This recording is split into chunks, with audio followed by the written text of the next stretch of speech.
Welcome back to Behind the Bell. Today, you're going to hear something truly special. In this episode, I sit down with Yu Tamaki, acclaimed solo trombone player and international soloist.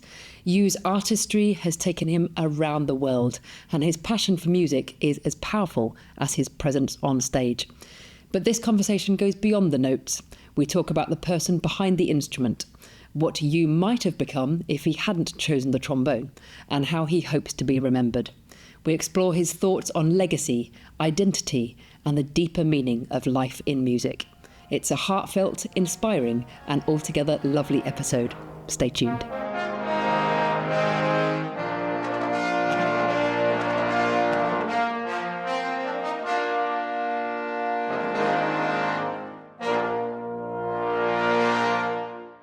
Well, thank you so much for joining us.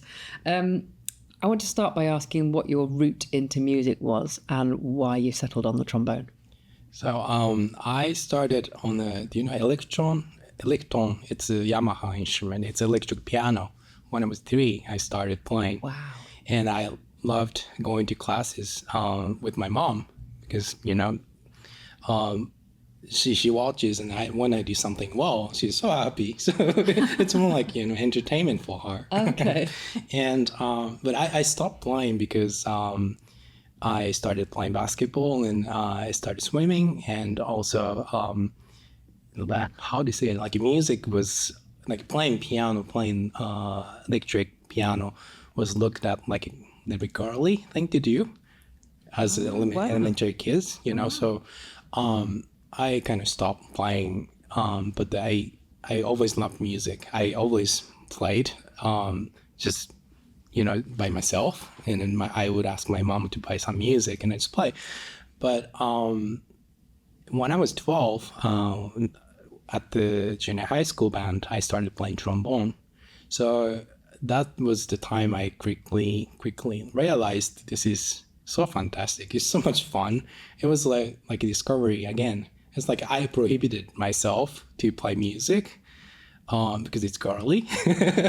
But, I didn't care. It was so much fun. Yeah. And what drew you to the trombone? Why? It didn't. Really. There was a trial week for the band.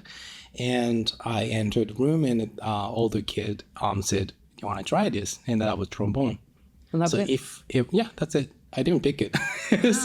And I played the trombone for the week. So, after that, it didn't make sense to go any other instruments because I practiced for a week and I could play, But if it was trumpet or something else, it could be, completely different instrument. Wow. Yeah. It's fascinating how people land on their instrument. I didn't really should pick it. No. Amazing. It was just given to you. Amazing. No, I don't think so. It was just there. Yeah. So growing up in Japan and thinking of your sort of early music education, what was it like? So my trombone education, have you seen any junior high school band competition, play on YouTube? Like they play really fantastic because competition is so intense. It's like a brass band in England. Okay, yeah. Really competitions are so intense. We practice so much. And for me, like a junior high school was about playing band. It wasn't about the study. Mm-hmm. I go in like 6:30 in the morning, practice, and class starts, we go to class, and then after classes, we come back to practice again. We never had holiday, Saturday, Sunday, we always practiced. Summer holiday, we didn't have any day off, we just practice. Wow. Yeah, and that was so intense, but I loved it because I loved playing trombone. And when I was 14, when I was 14, I went to music high school, like open campus thing. And they showed the, how do you say it, like a juries, like a music exams for those, high school students that we could observe. And I thought, if I could go to high school with this instrument, this is fantastic, it wasn't like a dream. And I didn't know like music could be a serious subject for high school. So, I really decided this is my thing. I have to go. I really have to go. I don't know how good I am. Yeah, trombone is so difficult, but I couldn't think of anything else. Amazing. And then was it when you were there, you went, okay, this is what I want to do? Oh, yeah. So I didn't want to do anything else. My father was quite successful as a businessman, but he was really struggling with his job because he didn't love the job. Okay. And I didn't want that. I wanted something I love from my heart, and I love playing trombone. So yeah, I decided, yeah, this is my thing. And the funny thing, it's kind of off the topic. I don't know if it's relating, but when I was playing in a wind band in Tokyo, we went to tour in the south side of Japan, and we went on drinking, and I was walking back to the hotel, and there was a little lady sitting, on the street, and this old lady was very famous. I didn't know. I thought she was really suspicious, but she was a fortune teller, and she does palm reading.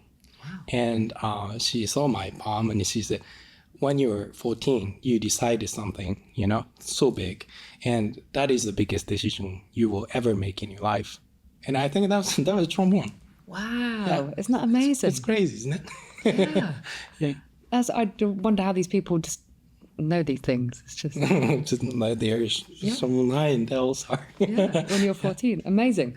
And so from the age of 14, you thought, right, could this be a career? Oh, I didn't know anything. I just loved it, and there's some jobs I thought but I didn't think about it. I was very ignorant about anything about making a profession with trombone. But I thought I just loved it, so I couldn't do anything else. So was there a certain point in your life where you thought, okay, this is working, I'm going to carry on doing this? I don't think so. Really? I don't think so. I don't know if it's working now. Oh, it's working. I hope so. You're well known all over the world. Yeah, I hope so, but it's really difficult. Yeah, I don't know if I don't know what to say about it.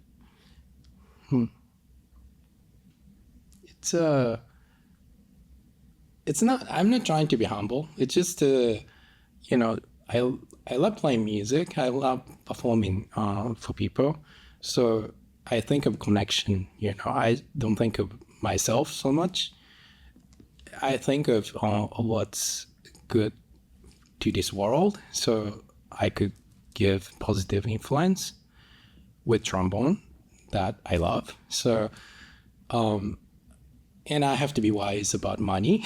Also, I have to be cool about making projects. So it's many different aspects to it. But in the end, it is about my soul. Making into note, sound. Yeah. So from the heart of everything you do. Yeah. Yeah. Amazing. Yeah. And in terms of like your daily practice routine, how might that have sort of changed over the years? I know you say you were practicing it like... This is ridiculous, but at the COVID time, we didn't have anything. We lost a lot of concerts. I mean, all of the concerts, and I lost the purpose to practice because we didn't know how long it's gonna be like that. But we had some sessions with young professionals in Japan on Zoom. So we talk about practice, and we talk about how we do stuff, and we practice together because we have so much time.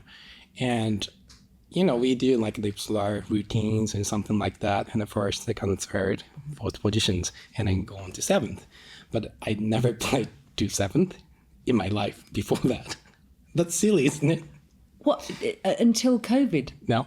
You never played in seventh position? No, I play seventh, but those routines. Not with the lip slurs? Yeah, I did sometimes when I felt like it, but I never thought, it's on the music. Sometimes it's omitted, like a 2 seventh position. Yeah.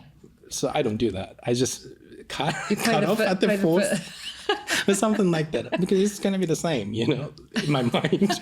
so and I couldn't believe everyone does to seventh. Wow. and I told myself I should do that too, because everybody's doing, and I started doing, and I got better. that's crazy. And that's just a few years ago. Yeah, 5 years ago. Yes. That's really because funny. it's for me, music is really personal, and playing anything, orchestra, solo, anything. It's about how to say it.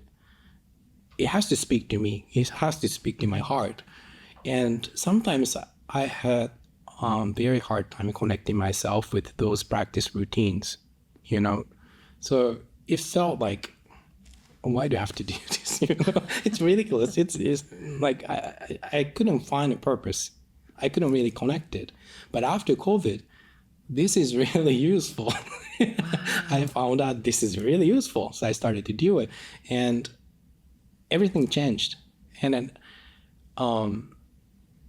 playing an orchestra, I was like mediocre player. I wasn't like a fantastic top player. And because my register is not orchestra register, I can play higher register better than lower. So my setup is more like solo playing, and I look at music very personal. So sometimes playing orchestra, holding a note, it doesn't make sense to me. I couldn't find myself in it. And a lot of people can do, and they play fantastic, but I couldn't do it. I couldn't find a way to make it personal. So when I realized that whatever I play, long tone or practice routine, it has to be personal. It has to sound like, it has to come from my heart. And then I got better, so much quicker. Amazing. And I enjoy practicing now than ever, It's amazing, isn't it? And it's I love how people have found the positives through COVID times. Yeah. And that's one for you. Definitely. Yeah. Today's episode is brought to you by S.E. Shires. S.E. Shires has been setting the standard in brass instrument craftsmanship and innovation since 1995. Headquartered in Holliston, Massachusetts, the instruments built in our workshop have helped shape the sound of brass music for decades. Known for their rich tone, effortless response, and incredible clarity, S.E. Shires trombones deliver the flexibility and power serious musicians demand. Each instrument is meticulously crafted to inspire excellence, because that's what today's trombonists deserve. Explore the Custom Series, the ultimate option for brass players who demand the very best from their equipment. These instruments are the pinnacle of craftsmanship, quality, and performance. Discover the Q Series, offering Shires performance and power at an approachable price. And new this year, the A Series, bringing the Shires sound to students and educators like never before. S.E. Shires trombones are masterfully built and uniquely yours. Visit seshires.com or stop by our booth at an ITF to find the horn that's built for you. This podcast is brought to you by Greg Black Mouthpieces. Greg Black Mouthpieces is proud to support the 2025 International Trombone Festival as a gold sponsor. It's always a special time attending ITF and seeing our friends gather from around the world. And we're delighted to announce a wonderful new partnership with our newest retailer in Canada, Long & McQuaid. We're excited to grow our relationship with Canada's largest music store, who shares in our longtime passion of helping musicians find the best equipment to express their art form. To find out more about Long & McQuaid or any of our other retailers, please visit gregblackmouthpieces.com and be sure to follow us on Instagram and Facebook for all the latest news and updates. Behind the Bell is sponsored by C Sharp Editions. Whether you're looking for a piece to add to your next solo recital, trombone quartet concert, or trombone choir program, C Sharp Editions has you covered. Recent additions to the catalog include Chris Sharp's Denton Sonata for tenor trombone and piano, Brandon Merville's Chrome Heart for bass trombone and piano, and John Fannon's Legacy Fanfare for 6 trombones. You can also find old favorites like Apogee Fanfare, In Their Gentle Presence, and The Secret City, available exclusively on the C Sharp Editions website. C Sharp Editions is currently offering listeners of Behind the Bell an exclusive discount. Head to csharpeditions.com, CSHARPE editions.com, and enter code ITF15 at checkout to receive 15% off your next order. That's ITF15 at csharpeditions.com. Today's episode is sponsored by Hickey's Music. At Hickey's Music, we've been servicing the needs of musicians since 1892. We've become known for our vast library serving as a go-to resource for music directors and soloists the world over. And in the last 35 years or so, Hickey's has become known as the go-to resource for all things trombone and brass. We carry all the literature, we routinely keep in stock all the accessories and replacement parts for your instrument, and we have a selection of horns available for audition and purchase. Mostly, however, we have something that is becoming even more rare: personal service. We do not employ AI, we only use HI, human intelligence. When you contact Hickey's, you get real people. We strive to handle your requests and help you succeed as a player, a teacher, and a musician. Visit hickeys.com. We'd love to make you our next fan of Hickey's. I mean, you've performed all over the world. Have you got any sort of standout performances where just, I don't know, the best memory? For myself? Yeah. I don't think I ever have it. I don't know. I have some good moments each time I go on the stage, but there's something always wrong, you know. Well, so you're always striving to be better, which is amazing. So, I mean, as a trombonist myself, I think it's important to not feel like you've made it. Feel like you've made you right. I don't think so. Yeah, I don't think it's possible to do that, isn't it? We're all still striving to be better. Yeah, it's not about it's about reaching excellency, but we can never perfect everything on the stage, and so there's always something wrong, and also we cannot really conclude the music. You know, it could be very special each time I play, wishing this is going to be the best performance I ever give, you know, each time wherever I go to. And I want to make it special, but, you know, sometimes I'm a little bit hangover or, you know, I'm just tired, or the stage is too hot. So, you know, I'm sweating like crazy. So it doesn't really, for me, it's about the journey. It's not the, you know, concluding my life. Yeah. The performance. So for instance, if you're practicing for a big solo recital, it's more the lead up to the recital, and as you're progressing and getting better towards it, it's not necessarily that moment on stage. Even though that's what everyone will see and hear, you can't control the temperature. You can't control. Yeah, it's very difficult. It has to be forgiving also to yourself, you know, because I always tell myself that I cannot give better than best. So whatever I do the best on the stage on the day is the best, and I cannot ask better, you know, and I just do the best. And also, I love that you're active on social media. And do you feel like your social media presence has sort of helped you with your relationship to your fans or audience? I think so. I'm a freelancer, so, you know, nobody cares to advertise for me. You know, I'm on my own company, so I have to promote myself. Otherwise, nobody would know I exist. Yeah. So I have to let people know what I'm doing, what I'm there for, and it's like a playing on. I love playing recital. It's a kind of same thing. It's wonderful to be on the stage and you get to tell your story, and you invite people to your world and or your house, and then you just treat them, you know, whatever you can do the best. It's the same thing with social media, you know. It's like an invitation for them to, you know, play with me. Yeah, totally. And I mean, would you have any advice for a young musician who is trying to build their online presence? I think you have to know your goal, why you're doing it.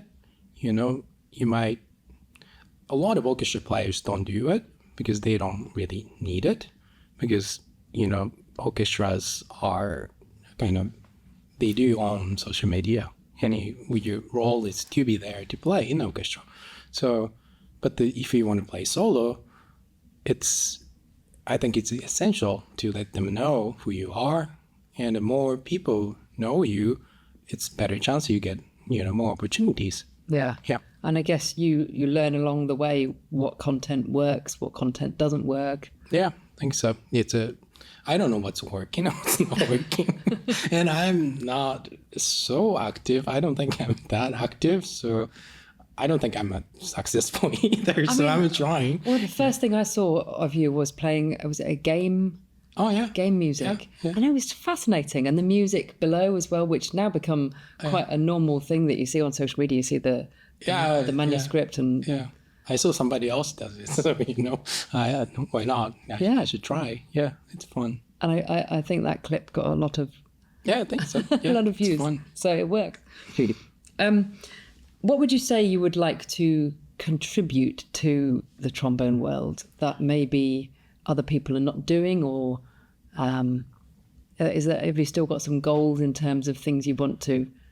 For me, the trombone doesn't have so many repertoires because it's not, trombone is not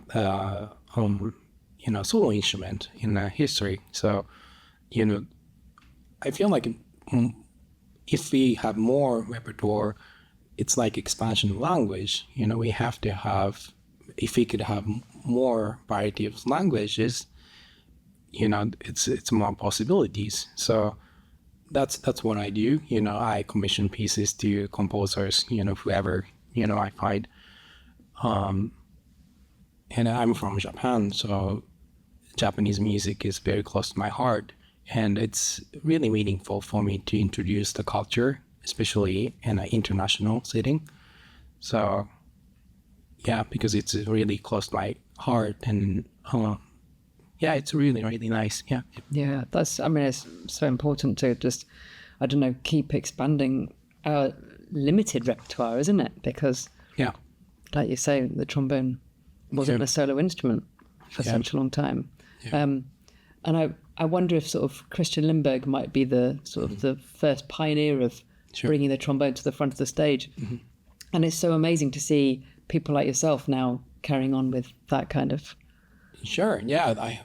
But it's very difficult because, sometimes we commission pieces and we have no idea what's going to be, Sometimes I don't like the piece at all and I don't want to play it, but, and I have to pay too, so it's expensive. Yeah. It's never free, so. Yeah. Yeah.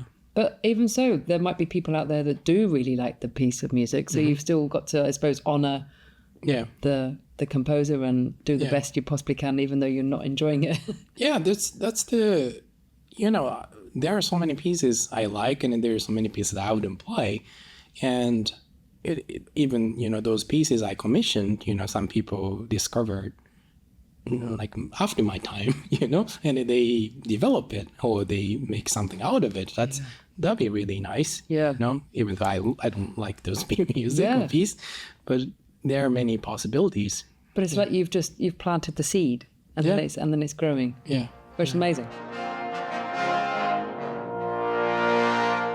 Today's podcast is brought to you by Rath Custom Trombones.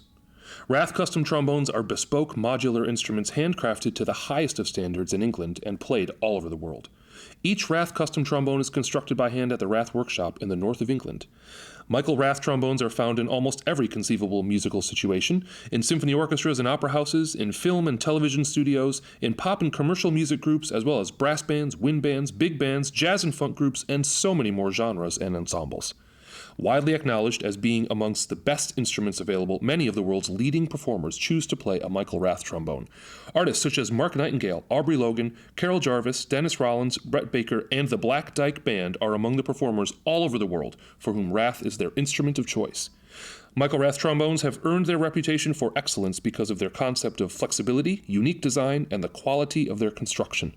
What are you waiting for? Join the Rath Pack today. Go to rathtrombones.com or email info@rathtrombones.com to find out more.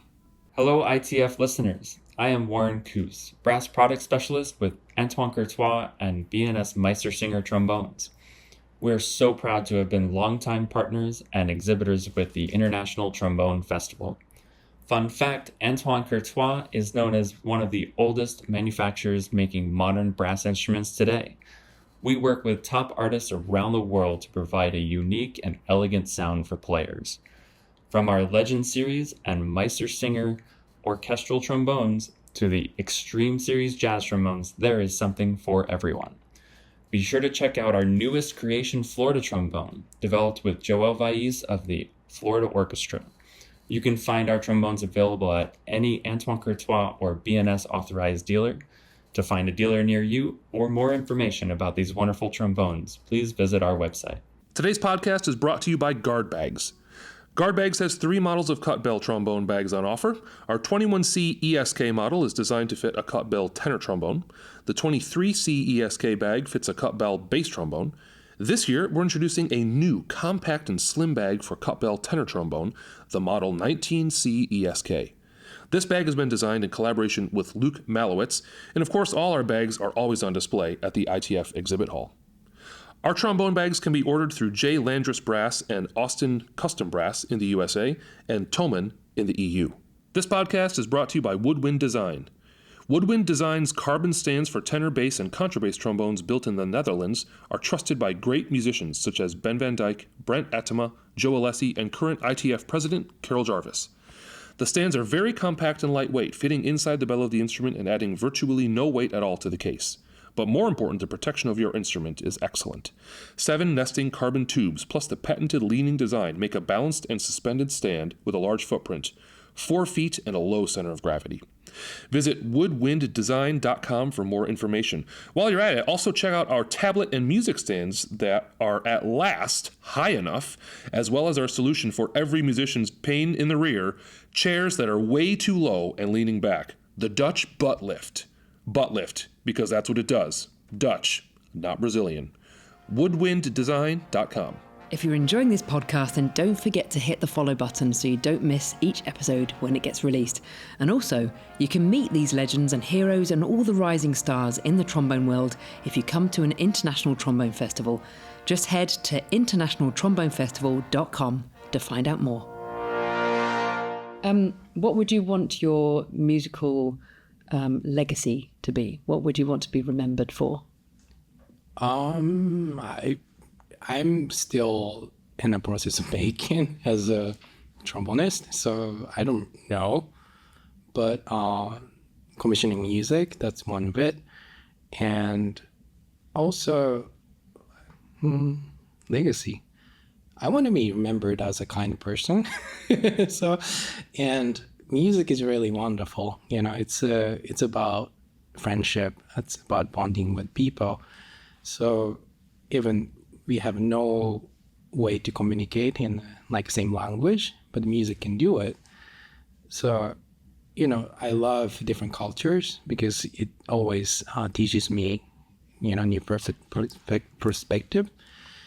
So, yeah, it's music is about possibility, and it's very important when the world feels very limited or close-minded.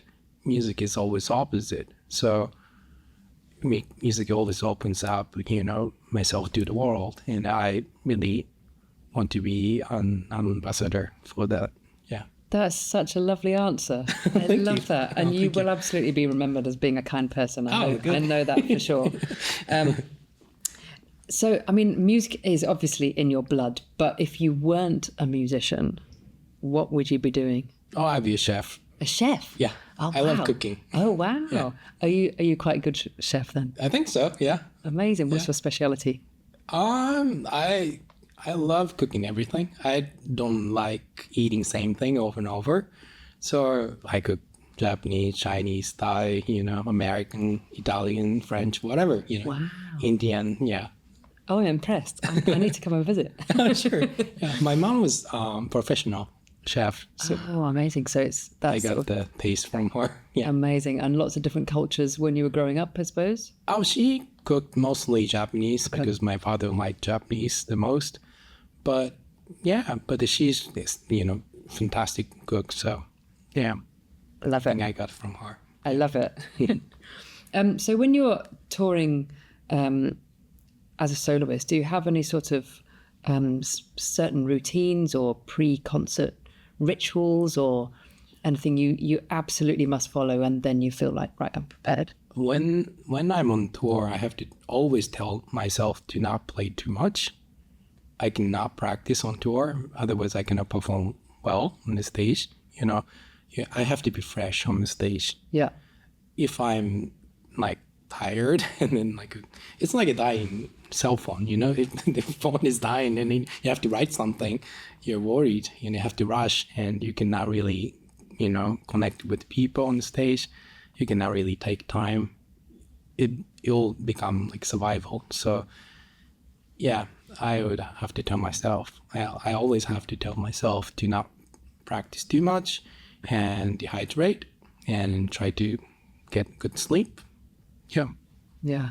Very, very important. I mean, I know people, some of my final recital students, I tell them you've got to run your program at the time of day that your recital is going to be, but also work out what your warm-up is that day so that you don't warm up too much. The tendency is to just keep warming up until you feel totally ready to play everything, but actually keeping that limited so that you are fresh. Yeah, I learned that when I was playing in wind band in Japan, in Tokyo, because wind band is really, demanding to play. A lot of things you have to play.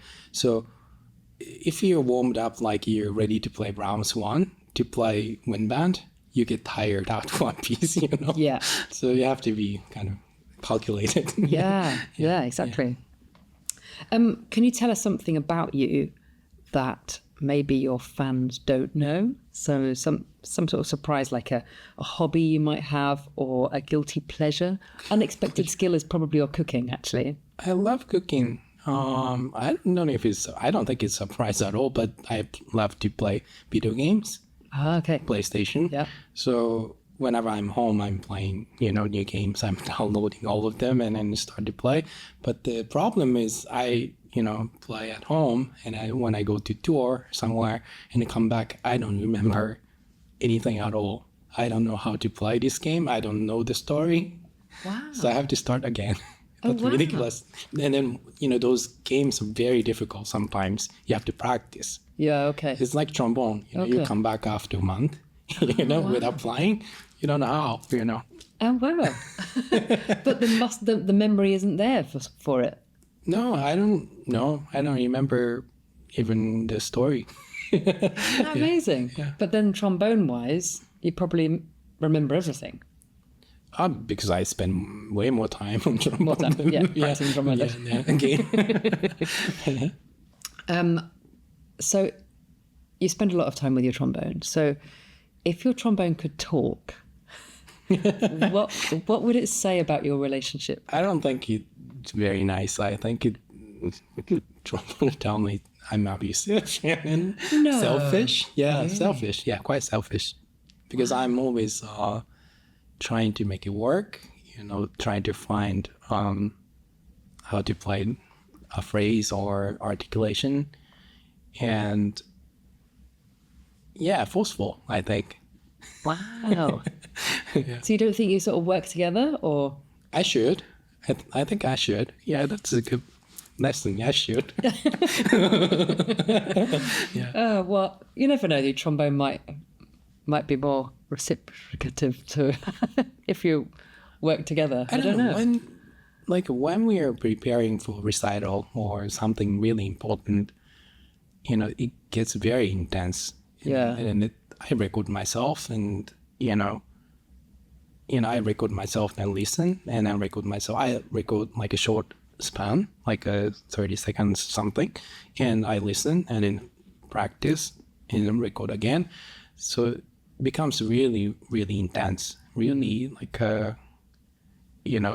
condensed. Yeah. And really critical. Yeah. So in that process, it's really not friendly. But I have to have that session to find my, voice, like how I want to play. If I don't do that, I sound like I don't care. So yeah, of course. And I mean, I think that's amazing advice to tell people to record their practice as well. Oh yeah, sure. Yeah. That's a lot of my students do. They don't record. I tell them, and all of my teachers told me, but it's like they don't want to see, they don't want to reveal how bad it is. So they don't record. But it's kind of scary when you go on the stage and you don't know what you sound like. It's like you making food for someone where you don't know the taste. Yeah, that's so really true. scary. So true. Yeah. And the sound behind the bell is so different to the sound in front of the bell. Yeah. So, yeah, it's so important. That's really good advice. Just one last question. Yes. What future projects have you got coming up? What are you working on? Project. I'm always planning tours in the States in the spring, and then Japan in the summer is a little bit holiday, and then fall is kind of free. So free to do whatever I want. So I have to build tours in the States for next year, and in Japan also.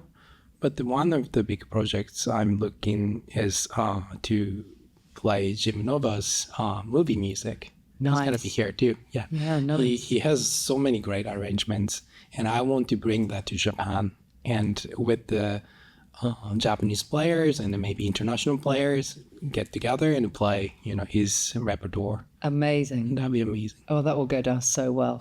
Yeah. Yeah. That would sell well too. Yes, 100%, definitely. Thank you so much, Yu. This was just Thank you. Such a lovely chat. Thank you so much. Thank you. I hope I made sense. Oh, yeah. Please bear me with my terrible language. No, it was perfect. It was really good. And you 100% will be remembered as a kind person. I know. Great. You already are. Oh, thank you so much. Thank you. Huge thanks to Yu Tamaki there. What a legend. If you aren't yet following this podcast, please do hit the follow button on your app, as it really helps the show to grow. Hope you enjoy this episode, and we'll see you soon. This podcast is brought to you by Butler Trombones. Butler Trombones is a Texas-based company known for designing and building trombones and trombone components using carbon fiber, a unique construction material in the world of brass instruments. Here's why Butler Trombones and their carbon fiber instruments stand out. They're ultra lightweight. Carbon fiber construction significantly reduces the weight of the instrument compared to traditional brass, making them easier to hold and play for extended periods and potentially reducing fatigue and stress on the player's body. They're durable. Carbon fiber is a very strong and resilient material, offering enhanced durability compared to traditional brass instruments. The responsive and focused sound. Reviews consistently praise the instrument's responsiveness, clear articulation, and focused core sound. The variety of models and products. They offer a range of models catering to different needs and preferences, including small, medium, and large bore tenor trombones, like the C5, C6, C8, C9, and C10. They also offer their dual bore bass trombone C12, that is a game changer for the bass trombonist. Butler Trombones also offers customization options for all makes and models of trombone. Carbonize your horn with a new bell or slide to lighten the load. They also offer a wide range of products in their online store, including CF mutes, CF lead pipes, and maintenance products. Butler Trombones are handcrafted in Texas and are available at retailers and directly from their website. They are popular among professional musicians, educators, and those seeking to reduce physical strain while playing. You can find more information about Butler Trombones and their products at butlertrombones.com. Today's podcast is brought to you by Baltimore Brass. Baltimore Brass Company is the destination for all of your trombone needs. We deal in new and used instruments and accessories across all of the major manufacturers, and we have a great consignment program too. Not only that, we also have a repair shop on site with 3 brass techs. So, whether you're buying your dream horn, selling your used gear, or need a quick fix, visit us at Baltimore Brass Company. Our address is 99 Mellor Avenue, Catonsville, Maryland, or online at baltimorebrasscompany.com. Today's episode is brought to you by Band Geek. Hey trombone nerds, yes, you with the spit valve. Band Geek brand has your shirt game handled. From cheeky quotes to bold, brassy designs, we celebrate musical misfits, low brass legends, and slide rule breakers.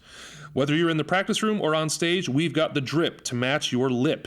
Find shirts, stickers, and more at etsy.com/shop/bandgeekbrand.